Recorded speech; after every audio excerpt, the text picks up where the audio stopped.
Is it just me, or does anybody else mind go into psychological warfare when they're sick? I mean, I am legit sick, the sickest I've been in a long time, and all I can think of is I'm a lazy piece of shit and I should get up and get work done. I was like arguing with myself all morning, thinking, okay, you can just lay in bed for another 10 minutes and then you need to get up and you need to get work done.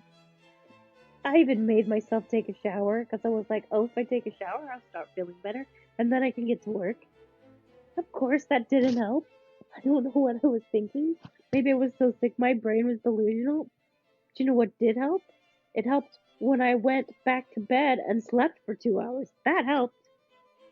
And now I'm laying in bed thinking of all the things that I didn't do today that I should have done. It's like war. It's like war in my head. Please say I'm not the only one.